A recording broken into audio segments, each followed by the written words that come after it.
आणि तू राजर्षींचा राजा, युगंधराचा योगी अन तू सामर्थ्याचा सर्जा. या व्हिडिओमध्ये व्यक्त केलेले विचार आणि मतं मांडण्यामागे आमचा कोणत्याही व्यक्तीला किंवा समाजाला दुखावण्याचा हेतू नाही. आपल्या महाराष्ट्रातील आणि भारतातील ज्या काळाच्या अभावात दडून गेल्या आहेत किंवा दडपून टाकण्याचा प्रयत्न केला गेला आहे, अशा अनेक गोष्टींवर रिसर्च करून चर्चा करून आजच्या पिढीसाठी आपली संस्कृती आणि आपला इतिहास समोर आणण्याचा आमचा प्रयत्न आहे. नमस्कार मित्रांनो, मी कल्पेश पाटील तुमच्या सगळ्यांचं स्वागत करतो आजच्या या स्पेशल व्हिडिओमध्ये. 6 जून म्हणजेच छत्रपती शिवाजी महाराजांचा राज्याभिषेकाचा दिवस. आता या दिवसाबद्दल मित्रांनो तुम्हाला नक्कीच माहिती असेल, पण या व्हिडिओमध्ये आपण या राज्याभिषेकाविषयी सखोल अशी माहिती घेणार आहोत. तर रोहन, छत्रपती शिवाजी महाराजांना आपल्या रयतेने जनतेने मनापासून राजा मानलंच होतं. मग महाराजांना स्वतःचा राज्याभिषेक का करून घ्यावा लागला होता? छत्रपती शिवाजी महाराजांना त्यांच्या आईची लहानपणापासून शिकवण होती. काय म्हणजे आई जिजाऊंची, आऊसाहेबांची, काय की शिवबा वडिली मिळविले ते उपभोगुनी राहावे, हा पुरुष धर्म नव्हे नवीन निर्माण करणे. म्हणजे वडिलांनी जे कमवलेलं आहे त्याच्यावर स्वतःचं पोट भरायचं हे एका पुरुषाचा गुणधर्म नाहीये. स्वतःचं अस्तित्व स्वतः तयार करायचं.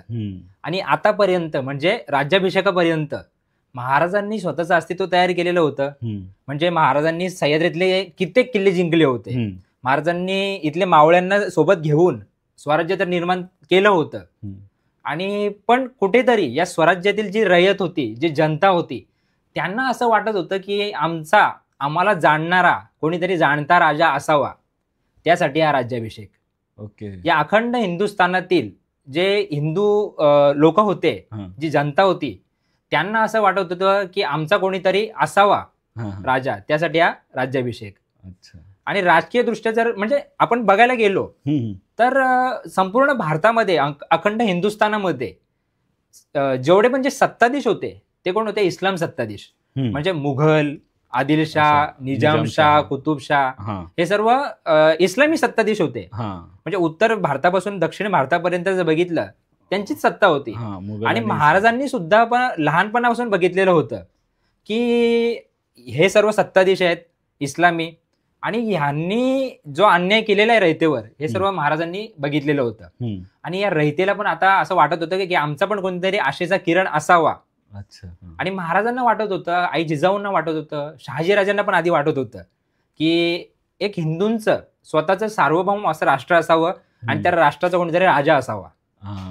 आणि राजकीय दृष्ट्या जर बघायला आपण गेलो तर महाराजांना जसं तू बोलला की जनतेने रयतेने राजा मानलं होतं, पण महाराजांनी आग्रा भेट केली, महाराजांनी सुरतेवर स्वारी केली, महाराजांनी आदिलशाह मुघलांचे किल्ले जिंकले कित्येक.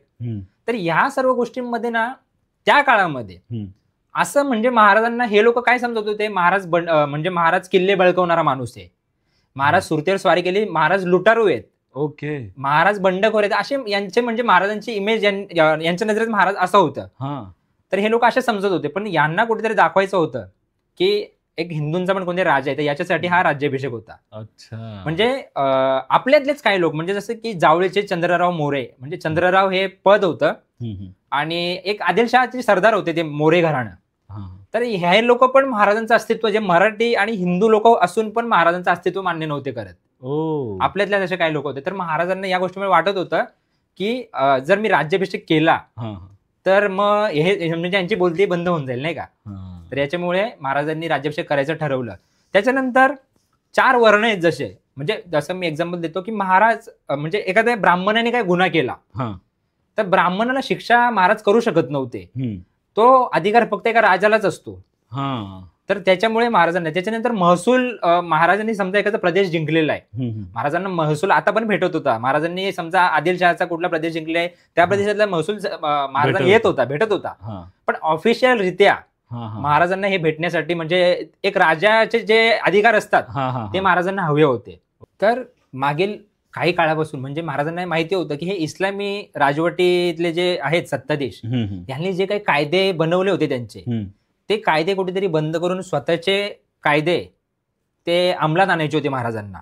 अच्छा. आणि जे मुघल होते, हा, हा. आदिलशाह होता, निजामशाह असू दे, कुतुबशाह असू दे, इंग्रज, डच, पोर्तुगीज, यांना दाखवायचं होतं यांच्या नाकावर टिचून स्वतःच असं एक सार्वभौम राष्ट्र हिंदूंचं आणि त्यांचा कोणतरी राजा आहे हे महाराजांना दाखवायचं होतं. ओके. त्यासाठी हा राज्याभिषेक. अच्छा. हा. आता राज्याभिषेक बोलल्यानंतर आपल्या घरामध्ये असतात, आपण लग्नांमध्ये वाढदिवसाला खूप जणांना असे एक गिफ्ट देतो, हा. एक राज्याभिषेकाची फ्रेम. हो. त्याच्यामध्ये म्हणतात ना महाराज सिंहासनावर बसलेत, हा.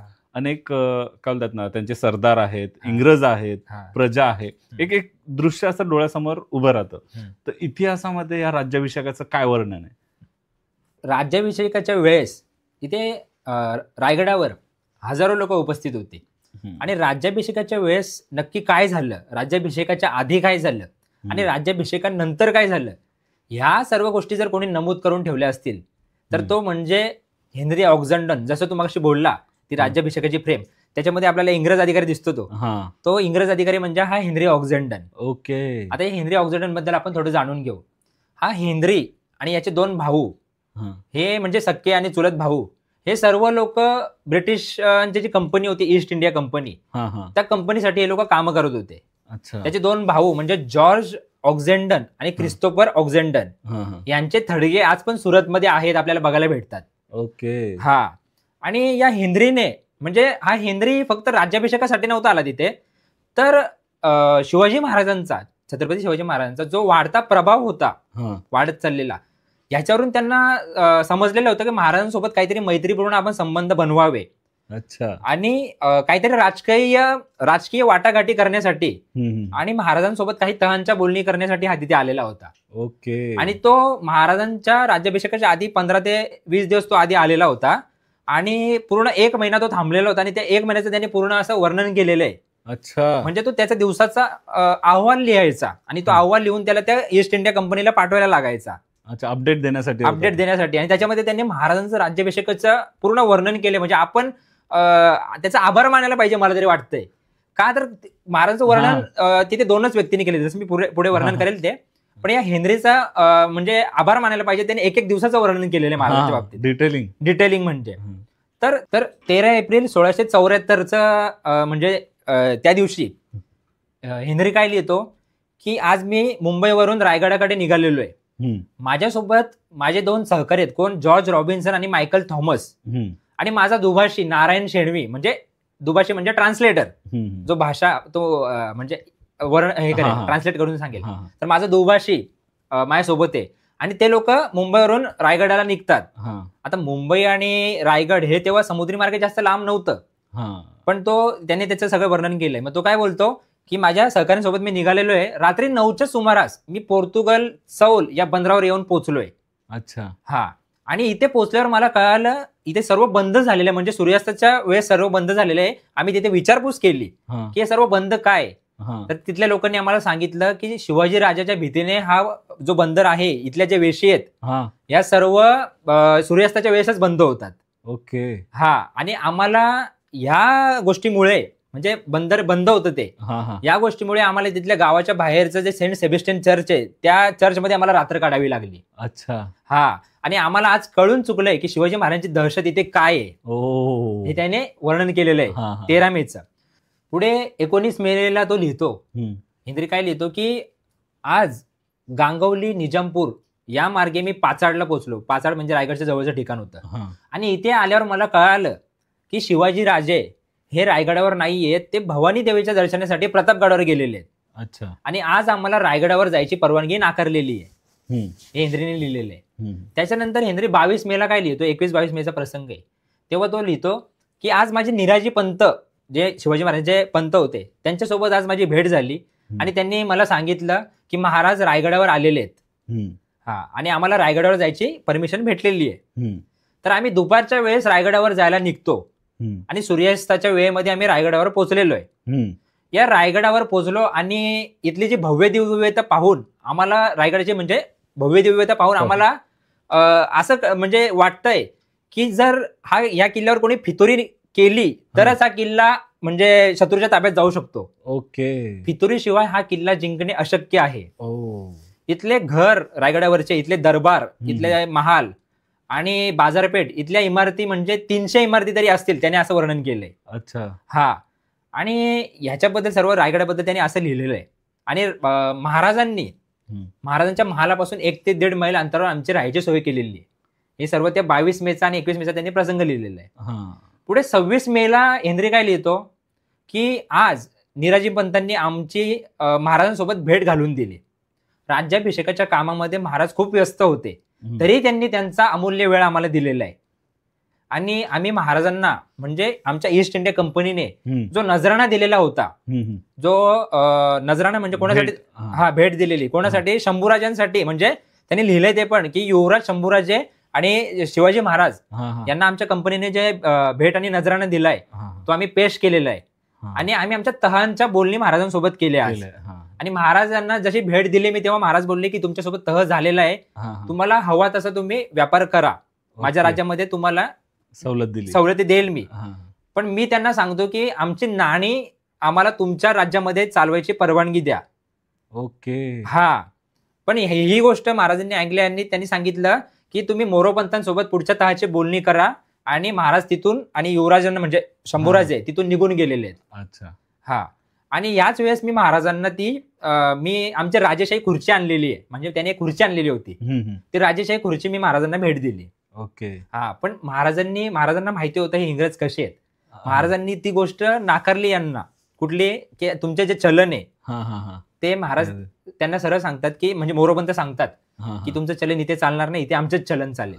कारण महाराजांना ह्याच गोष्टींसाठी महाराजांनी राज्याभिषेक करत घेतलेला होता. स्वतःची म्हणजे शिवशके कालगणना सुरू करणं, महाराजांची नाणी येणं, या सर्व गोष्टींसाठी महाराजांनी राज्याभिषेक केला. आणि इंग्रज फक्त कामावरती मामा होते. महाराजांना ह्या गोष्टीवर माहिती होत्या आणि म्हणून याच गोष्टीमुळे महाराजांनी त्याची 1 ते 1.5 मैल अंतर याची राहायची सोय केलेली होती, दूर ठेवलेलं होतं. आज म्हणजे 29 मेचा प्रसंग त्याने असं लिहून ठेवलाय की आज हिंदू रीतिरिवाजाप्रमाणे महाराजांचं तुळा करण्यात आले, म्हणजे ते तराजूमध्ये तोलतात, तो विधी झाला महाराजांचा. आणि या म्हणजे विधीला तुळा आणि तुळा पुरुष दान म्हणजे असं की महाराजांच्या हातून म्हणजे गागा भट्ट जे मोठे हे होते, ब्राह्मण होते, पंडित होते, त्यांना महाराजांनी बोलवलेलं होतं आणि त्यांनी हा तुळा पुरुष दान विधी शोधून आणलेला होता. म्हणजे महाराजांच्या हातून कुठल्या स्त्रीची हत्या झाली असेल, कुठल्या लहान बाळाची हत्या झाली असेल युद्धादरम्यान, किंवा कुठल्या ब्राह्मणाची हत्या झाली असेल, तर त्याचं पाप ते धुवून जाऊ म्हणून हा तुळा पुरुष दान यज्ञ होता. अच्छा. हा, आणि महाराजांच्याकडून अफजल खानाच्या वधाच्या वेळेस कृष्णाजी भास्कर कुलकर्णी यांची हत्या झाली होती, तर त्याच्यामुळे ते गागाभट्टांनी शोधून आणलेलं होतं. अच्छा. हा, तर ह्याने एक गोष्टीचं असं वर्णन केलंय की महाराजांचं हिंदू रीती रिवाजाप्रमाणे तुळा करण्यात आलं, तुळा पुरुष दान यज्ञ करण्यात आला आणि या विधींसाठी 16,000 इतके खर्च झालेला आहे. ओके. या खर्च पण लिहून ठेवला. आणि ह्या विधीमध्ये जो खर्च झाला त्याच्यामध्ये जे 16,000 होते त्याच्यामध्ये आणखी काही द्रव्य ऍड करून ते राज्याभिषेकानंतर या ब्राह्मणांमध्ये वाटण्यात येणार आहे. त्याने अशा सर्व गोष्टी लिहून ठेवलेल्या आहेत.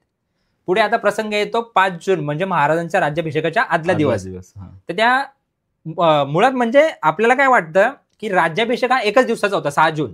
पण महाराजांचा राज्याभिषेक 29 जून पासून सुरू झालेला, तो 6 जून पर्यंत चालू होता. अच्छा. हा, म्हणजे त्याने आता आज आपल्याला समजलं नाही का की तुळा पुरुष वगैरे दान, तर हा विधीच होता. याच्यामध्ये महाराजांचं त्यांच्या जे पत्नी होते त्यांच्यासोबत लग्न वगैरे झालं, परत म्हणजे सोयराबाईंसोबत लग्न, या सर्व गोष्टी त्यांनी लिहून ठेवलेल्या आहेत. अच्छा. हा, जॉर्ज हेनरीने. हा, आणि आता तो 5 जूनला काय लिहितो की आज निराजी पंडितांचा मला एक संदेश आला आणि त्या संदेशामध्ये ते असं सांगतात की उद्या सकाळी 7 ते 8च्या दरम्यान महाराज सिंहासनावर आरूढ होणार आहेत. जर तुम्ही सुद्धा तिथे हजेरी लावली तर महाराजांना आनंद होईल.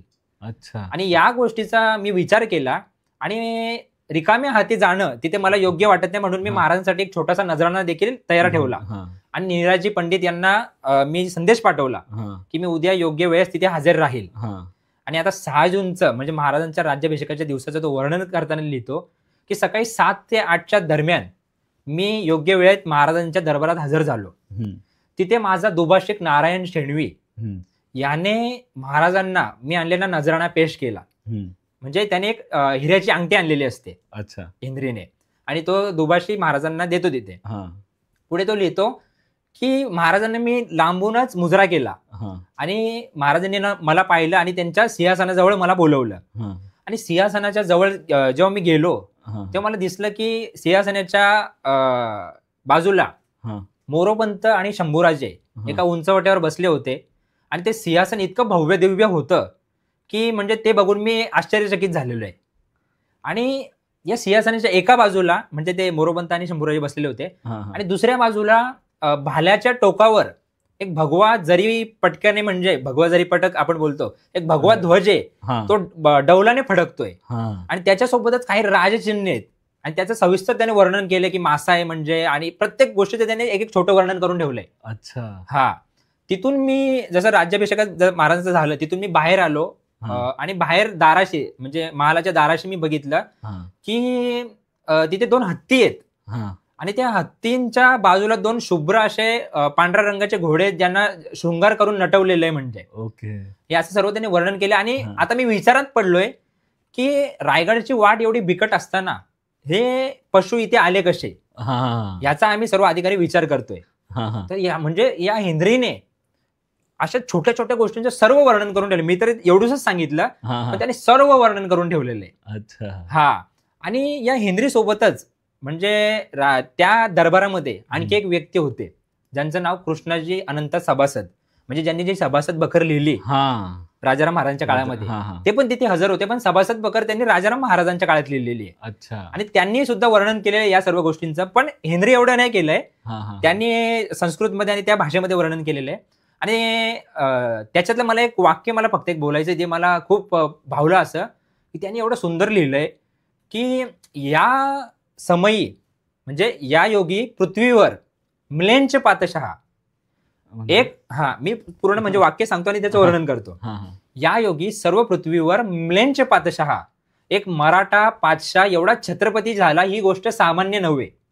म्हणजे याचा अर्थ असा की आताच्या वेळेस हा, या पृथ्वीवर सर्व म्लेंच पातशाह म्हणजे सर्व इस्लामी सत्ताधीश आहेत. हा, कुतुबशाह, निजामशाह, आदिलशाह, औरंगजेब, मुघल हा, हा, म्हणजे हा, सर्व इस्लामी सत्ताधीश आहेत. आणि या सर्व इस्लामी सत्ताधीशांमध्ये एक मराठा छत्रपती झाला, ही गोष्ट सामान्य नाहीये. कारण औरंगजेब असो, आदिलशाह, कुतुबशाह, निजामशाह असो, यांना ज्या गाद्या भेटल्या या बापजादाच्या गाद्या होत्या, म्हणजे त्यांच्या बापांनी कमवलेलं होतं आणि ते गादीवर बसलेले होते.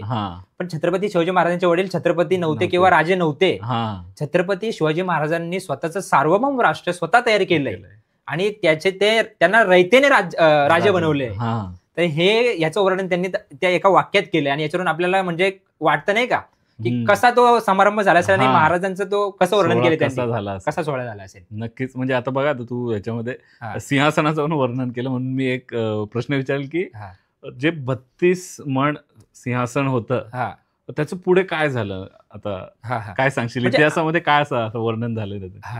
आता 32 मण सिंहासन याच्याबद्दल जर बोलायचं गेलं तर याच्यावर एक आपल्याला स्पेशल एपिसोड बनवायला लागेल. म्हणजे याच्यात इतिहासात खूप वर्णन केलं पण मी थोडक्यात सांगतो.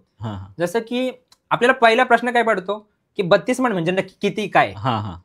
तर त्या म्हणजे त्या काळातलं मोजमाप जर धरायचं झालं तर 24 तोळे म्हणजे एक शेर. 16 शेर म्हणजे 1 मण. अच्छा. आणि 1 मण म्हणजे 4.5 किलो. ओके. आणि 4.5 किलो गुणिले 32 म्हणजे त्याचं कॅल्क्युलेशन होतं 144 किलो. तर 144 किलो सोनं वापरलंय महाराजांनी फक्त त्या सिंहासनासाठी. आणि 144 किलो सोनं वापरून महाराजांनी ते सिंहासन म्हणजे ते सिंहासनाचं काम कोणाला दिलेलं तर पोलादपूरचे रामजी दत्तो चित्रे म्हणून एक व्यक्ती होता, त्यांना हे काम दिलेलं महाराजांनी सिंहासन बनवायचं. आणि त्यांनी हा सिंहासन बनवलाय. आणि 144 किलो म्हणजे सध्याचा जर आपण सोन्याचा जर भाव बघितला तर कितीतरी कोटींमध्ये तो हिशोब जातो. आणि महाराजांनी तो सिंहासन बनवला होता. आणि सिंहासन जसं तू बोलला कुठे गेलं तर शंभूराजांच्या निधनानंतर जो रायगड होता तो जुल्फिकार खानाच्या ताब्यामध्ये गेला होता. आणि या जुल्फिकार म्हणजे इतिहासात काही ठिकाणी असं वर्णन आहे की हा सिंहासन त्या जुल्फिकार खानाने फोडला. काहींचं म्हणणं आहे जेव्हा रायगड जाळला त्यात तो जळाला. काहींचं म्हणणं आहे की म्हणजे काही इतिहासकारांनी संशोधकांनी असं म्हटलंय की तो म्हणजे आपले मावळे एक केलं, जसं रामशेतचा आपण बघतो की 5-6 वर्ष लढवला होता. तर रायगड पण खूप काळ लढवत होते मावळे. तर त्या काळामध्ये रायगडावरचं गंगासागर तलाव आहे त्या तलावामध्ये टाकलं असावं किंवा भिंतीमधल्या तिथल्या पोरलं असावं.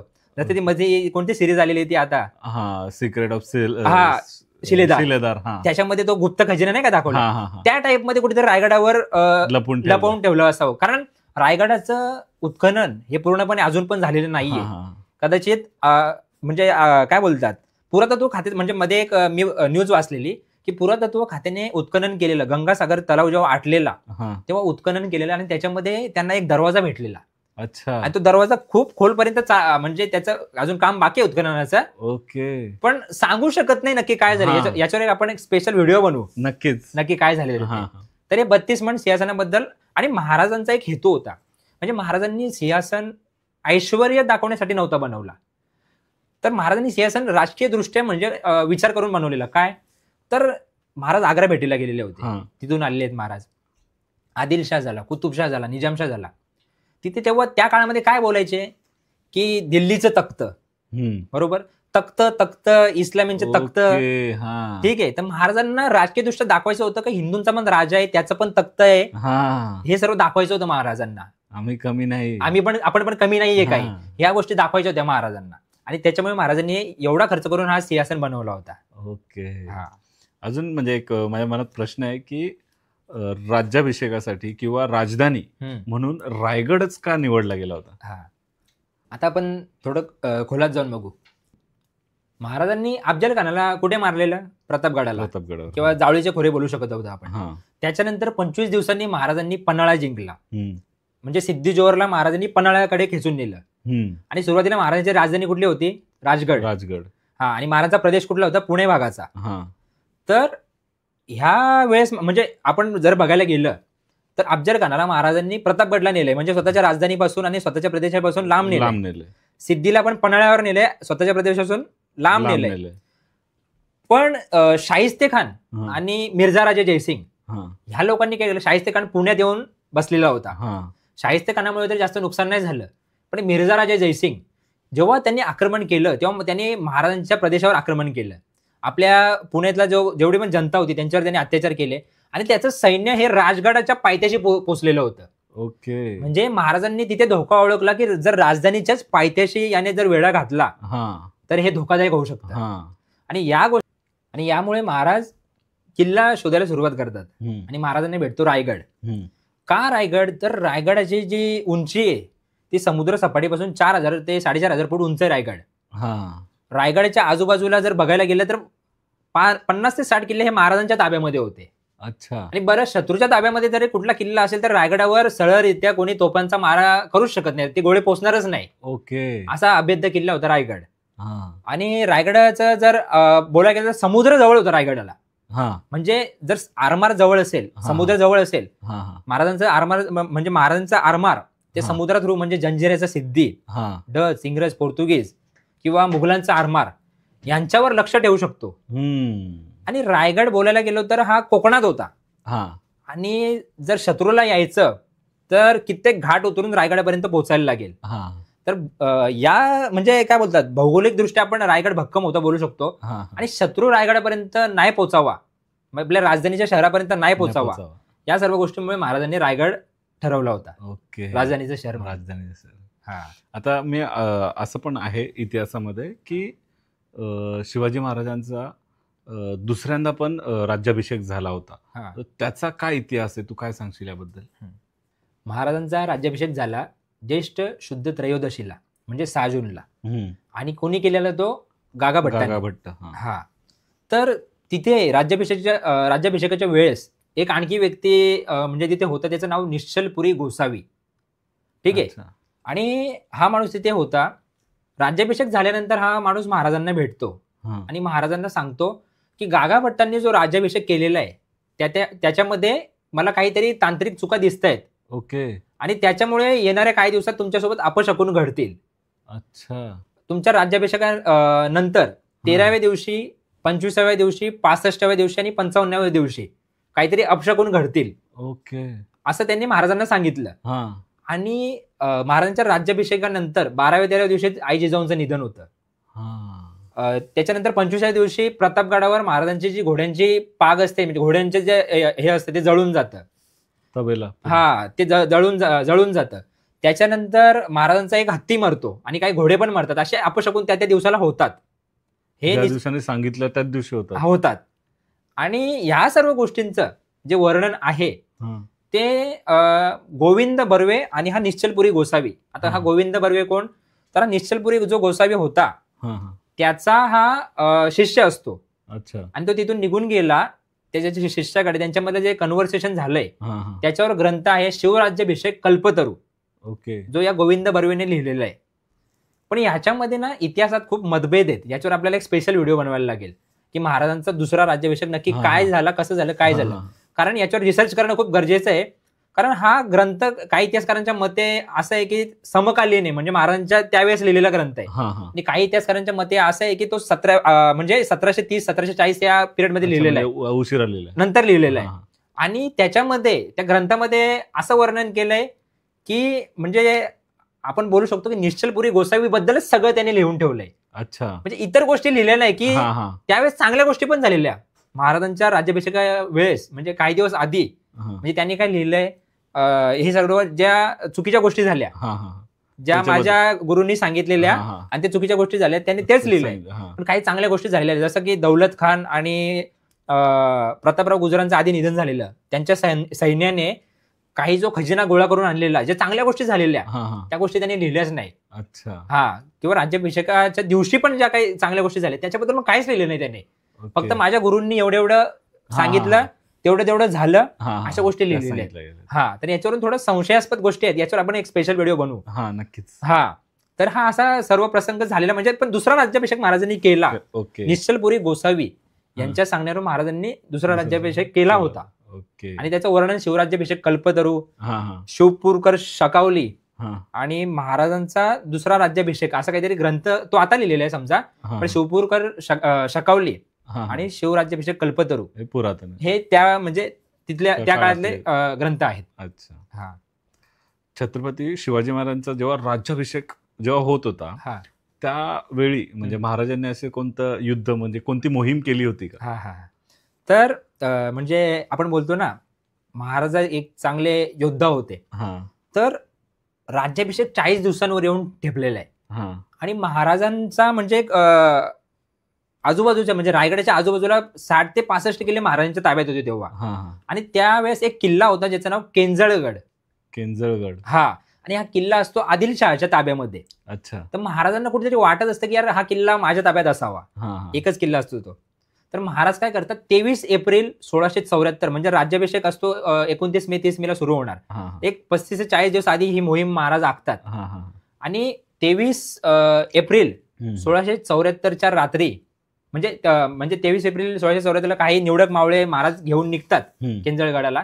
आणि त्या दिवशी रात्री महाराज केंजळगडच्या पायथ्याशी पोहोचतात. आणि तिथे काही रात्रीच्या खलबती होतात, महाराजांचं डिस्कशन होतं मावळ्यांसोबत. आणि 24 एप्रिलला महाराज किल्ला स्वतःच्या हातात काबीज करून घेतात. ओके. सकाळी म्हणजे त्यांच्या डायरेक्ट तो किल्ल्याचा त्यांच्या हातात चावी होती, महाराज जिंकून घेतात. अच्छा. आणि पण आपल्याला एक प्रश्न पडतो की 40 दिवसावर राज्याभिषेक येऊन ठेपलेला आहे, महाराज स्वतः रिस्क घेऊन का जात आहेत? काही दगापटका झाला, काही महाराजांसोबत चुकीचं झालं, किंवा असा पण प्रश्न पडतो की आई जिजाऊंनी त्यांना रोखलं नसेल का, नाही का? पण याचं उत्तर पण असं आपण बोलू शकतो की ज्या आईला हा पुत्र आपल्या पोटात असताना तलवारबाजी घुडसवारीचे डोळ्याला लागतात तर तिचा पुत्रच येतो, तिचाच अंश आहे. आणि बोलायला गेलं तर ह्याच्या आधीचे आपण प्रसंग जर इतिहासातले वाचले महाराजांचे, म्हणजे अफजल खानाचा असो, शाहिस्ते खानाचा असतो, प्रत्येक वेळेस महाराजांनी मृत्यूशी झुंज दिली आहे. प्रत्येक वेळी महाराजांच्या मावळ्यांनी मृत्यूशी झुंज दिली आहे. म्हणजे जसं आपण बोलू शकतो की हा मृत्यू महाराजांचा मित्र होता आणि त्याच्या खांद्यावर हात टाकून महाराजांनी मावळे फिरवत होते. बरोबर. तर याच्यावरून दिसतं की महाराजांनी म्हणजे महाराजांच्या आतमधला योद्धा भय नव्हतंच, भयच नव्हतं महाराजांना. आणि महाराजांच्या आतला एक योद्धा कसा होता यावरून दिसतं. नक्कीच. आता आपण कोणतंही काम करताना घ्या, कोणतंही शुभ कार्य करताना घेत, आपल्याला अनेक अडचणी येतात. तर हा राज्याभिषेक होता, एवढं मोठं भव्य कार्य होतं, नक्कीच काही ना काही अडचणी आल्या असतील. त्याबद्दल काय इतिहासात वर्णन आहे का? आता अडचणी याच्यामध्ये तांत्रिक अडचणी पण खूप आल्या. म्हणजे जसं की राज्याभिषेकाच्या 2 ते 3 महिने आधी प्रतापराव गुजर जे त्यांचे सरसेनापती होते त्यांचं निधन झालं होतं. अच्छा. हेनरीने हे पण वर्णन केलेलं आहे जसं मी मग सांगायचं विसरलो की राज्याभिषेकाच्या 2-3 दिवस आधी या काशीबाईंचं निधन झालं होतं. म्हणजे महाराजांची पत्नी होती, पत्नीचं निधन झालं होतं. ओके. हा, अशा भरपूर गोष्टी होत्या. पण शत्रूने पण अडचणी आणलेल्या. म्हणजे जसं औरंगजेब आहे, त्याला माहित होतं की महाराज आता छत्रपती होणार, त्याने पण काही ना काहीतरी प्रयत्न केलेच असतील. तर औरंगजेब काय करतो आता, त्याने खूप प्रयत्न केले महाराजांचा राज्याभिषेक न व्हावा म्हणून. त्याने काय केलं, ह्याची जिम्मेदारी जबाबदारी कोणाला दिलेली असते, त्याचा दूध भाऊ असतो दख्खन मधला, म्हणजे त्याचं नाव खान जान बहादूर खान कोकलताश. अच्छा. हा, काय खान जान बहादूर खान कोकलताश, किती कठीण नाव आहे ना. तर हा असतो श्रीगोंदा, जे आपलं ठिकाण होतं तिथे एक बहादूरगड म्हणून किल्ला असतो आणि तिथला हा सरदार असतो. तर ह्याला, आणि हा औरंगजेबाचा दूध भाऊ होता, ह्याला औरंगजेबाने जबाबदारी दिली आहे की तुला राज्याभिषेक रोखायचा आहे. अच्छा. हा, पण राज्याभिषेक होतो, सुखरूपरित्या होतो. आणि आता औरंगजेब त्याला पत्र लिहून विचारतो, अरे बाबा तू करतो काय, की राज्याभिषेक रोखायची जिम्मेदारी तुला दिलेली मी. तेव्हा यांनी एवढं सुंदर उत्तर दिले ना मला, असं ते म्हणजे आता मी बोलतो. तर तो काय बोलतो, औरंगजेब त्याला विचारतो की तुला राज्याभिषेक रोखायची जिम्मेदारी दिली, तू करतो काय. आता तो औरंगजेबाला पत्र लिहितो आणि त्या पत्रात लिहितो की हुजूर, मी उत्तरेकडून खूप प्रयत्न केले राज्याभिषेक रोखायचे, पण बहुतेक खुदाचीच इच्छा होती की शिवाजी छत्रपती व्हावे. ते त्याने उत्तरात लिहिले पत्रातल्या, की खुदाचीच इच्छा होती शिवाजी महाराज छत्रपती व्हावे, हे त्याने उत्तरात दिले औरंगजेबाला. औरंगजेब संतापलेला होता या गोष्टींवरून. आणि याच्यानंतर जो महाराजांनी बहादूरगडावर आक्रमण केलंय, बहादूरगड जिंकला याचा, आणि हा खूप प्रसंग, याच्यावर पण आपल्याला एक स्पेशल व्हिडिओ बनवायला लागेल. कारण आपण राज्याभिषेकाचा सगळं प्रसंग सांगतोय आणि त्या कहाण्या महाराजांच्या अशा आहेत ना की त्याला खूप म्हणजे आपल्या स्पेशल एपिसोडच बनवायला लागेल. नक्कीच नक्कीच. पण मला एक प्रश्न विचारावा वाटेल की शिवाजी महाराजांनी, छत्रपती शिवाजी महाराजांनी आपला राज्याभिषेक करून घेतला, तर त्याचे फायदे परिणाम नक्की काय काय होते, काय सांगशील त्याबद्दल? फायदा म्हणजे मी एक प्रसंग सांगतो आता. भागानगरची भेट बोलतात त्याला का. म्हणजे छत्रपती शिवाजी महाराज राज्याभिषेकानंतर दक्षिण दिग्विजयाच्या मोहिमेला गेले होते, आपल्याला माहिती आहे. आणि या दक्षिण दिग्विजयाच्या मोहिमेला महाराज जातात कुठे, गोवळकोंड्याचा कुतुबशाह असतो. म्हणजे मी जसं मगाशी म्हटलं की पूर्ण भारतामध्ये इस्लाम सत्ताधीश होते, त्याच्यामध्ये सर्वात श्रीमंत होता औरंगजेब किंवा मुघल साम्राज्य. त्याच्यानंतर जर कोण असेल श्रीमंत तर हा कुतुबशाह. ओके. का तर हिऱ्याच्या खाणींचा मालक हा कुतुबशाह होता. हा, आणि आता ह्या कुतुबशाह म्हणजे महाराज दक्षिण दिग्विजयाला जातात आणि तिथे महाराजांचा एक विचार असतो काय की 50-60 हजारचं सैन्य माझ्यासोबत आहे, तर त्यांचा खर्च बाहेरच्या बाहेरच निपटवावा, असं महाराजांचा एक प्लॅन होता. आणि महाराज निराजी पंतांना म्हणजे प्रल्हाद पंतांना आधीच दक्षिणेला त्यांनी पाठवलं होतं. आता कुतुबशहाने ना महाराजांचे खूप प्रयत्न बोलते पराक्रम ऐकले होते. अच्छा. आणि ह्या पराक्रमांमुळे त्याला मनात एक भीती असते की मला भेटायचं नाही बाबा. ओके. हा, तर आता निराजी पंत काय करतात, कुतुबशाहच्या राज्यामध्ये जातात, भागानगर शहरामध्ये जातात, आणि त्याचे मंत्री होते कुतुबशाहचे आकण्णा आणि मादन्ना, नावं पण डेंजर आहेत ना. आकण्णा आणि मादन्ना या मंत्र्यांची निराजी पंत भेट घेतात आणि त्यांना महाराजांची दक्षिण दिग्विजयाची मोहीम आहे तिचं सर्व महत्व सांगतात की काय महत्व आहे आणि कशासाठी महाराज करतायत आमचे, हे सर्व समजवतात. आणि तरी पण तो तयार होत नसतो. मग आता निराजी पंत त्याला सांगतात की मी तुम्हाला खात्री देतो की आमच्या महाराजांकडून तुम्हाला कुठलाच दगाफटका होणार नाही, कुठलीच इजा होणार नाही. तर आता तो तयार होतो आणि त्याला म्हणजे तो तयार होत नसतो, पण ते आकण्णा आणि मादन्ना त्याला समजवतात की तुम्ही तयार व्हा, शिवाजीराजे आपल्याला काय दगाफटका करणार नाही, विश्वास ठेवा. विश्वास ठेवा. आणि आता हा महाराजांना भेटायची तयारी करतो कुतुबशाह. आणि तो बादशाह तयारी करतो महाराजांनी भेटायची. आणि तेव्हा महाराज त्याला सांगतात की तुम्ही जास्त म्हणजे हैगय करू नका, मी तुमच्या लहान भावासारखाच आहे आणि तुम्ही माझ्यासाठी वडील बंधूंसारखे आहात, आणि तुम्ही जास्त म्हणजे तुम्ही मला घ्यायला यायची काही गरज नाही. तो महाराजांना घ्यायला यायची तयारी करत असतो. आणि आता इथून पुढचं जे वर्णन आहे ते सभासद बकरीमध्ये एवढं सुंदर केलेलं आहे ना, ते मी आता करतो. की हा जो बादशाह आहे कुतुबशाह, हा त्याचं तख्त सोडून महाराजांच्या भेटीसाठी म्हणजे त्याच्या भागानगर शहराच्या बाहेर कित्येक कोस चालून स्वतः आलेला आहे. अच्छा. हा, महाराजांच्या स्वागतासाठी त्याने 1000 सुवासिनी स्त्रिया औक्षण करण्यासाठी बोलवलेले आहेत. अरे बाबा. आणि महाराजांनी देखील त्यांना अगणित असं द्रव्य दिलेलं आहे. ताटामध्ये नाही का, तसं अगणित असं द्रव्य त्या सुहासिनींना दिलेलं आहे. महाराजांच्या स्वागतासाठी पूर्ण शहरामध्ये, पूर्ण रस्त्यामध्ये त्याने, म्हणजे पूर्ण रस्ते केशर आणि कुंकवाने भरलेले आहेत. जिथे तिथे रांगोळ्या काढलेल्या आहेत आणि पूर्ण शहरामध्ये गुढ्या, पताका आणि तोरणं उभारलेली आहेत. आता गुढ्या म्हणजे आपण बोलतो गुढीपाडवा, जी गुढीपाडव्याला गुढी असते, त्याच तशा गुढ्या त्याने तिथे उभारलेल्या आहेत. का तर हा होता इस्लामी सत्तादेश. महाराज हिंदू राजे, त्यांनी महाराजांच्या स्टाईलमध्ये त्यांचं वेलकम केलंय, गुढ्या, पताका आणि तोरणाने. आणि गुढी आपण आता याच्यावरून समजतं की गुढ्यांचं महत्व तेव्हा पण किती होतं, नाही का. तर गुढ्या, पताका आणि तोरण याने पूर्ण शहर सजवलेलं आहे. महाराजांना आता तो दरबारात घेऊन जातो आणि दरबारात घेऊन जाताना त्याने त्याची जी जनता आहे, रयत आहे, त्याची जी प्रजा आहे, त्या प्रजेच्या हातात सोन्याची फुलं दिली आहेत महाराजांवर वर्षाव करायला. तो साधी फुलं पण देऊ शकत होता, त्याने सोन्याची फुलं दिली आहेत. हे सभासद बघा, सोन्याची फुलं त्यांनी महाराजांवर वर्षाव करायला दिली आहेत.